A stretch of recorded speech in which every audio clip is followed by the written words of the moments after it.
there's still a lot of people throwing innovation at one big pile, right? Having it as a catch-all phrase. And as we had a little discussion before, one of the attendees already mentioned that he knew innovation accounting from the Lean Startup book from Eric Ries. And one of the prerequisites for doing this right, or measuring this kind of innovation within your organization, is having a definition for innovation. And knowing what it is in your organization. And what we're looking at is the kind of innovation that is complex, that is looking a bit farther away, that is highly risky innovation. I call it startup innovation. So maybe I can share a screen a little bit here, where I've made a matrix to to show you a little bit by what I mean. And so there's all kinds of innovation, like digitization, optimizing your core business, automation going on in your core business.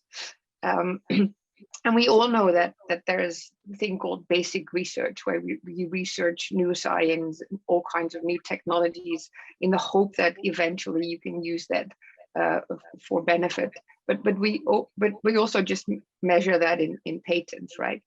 So due to the speed of innovating and technology, there's this gap in between, where either the basic research needs to be explored in how to make it into a business model, or there's other ways on top of the sustaining innovation.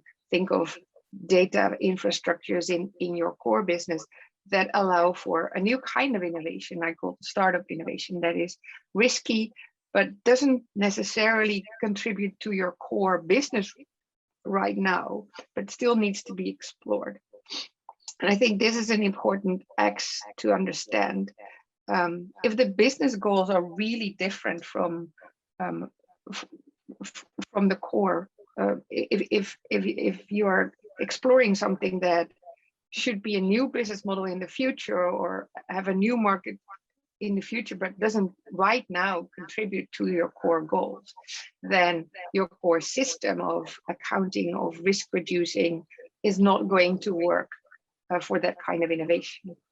So being able to have disruptive innovation and to avoid it being flattened to incremental innovation, you need a second system, as I call it, of reporting, of understanding and evaluating innovation.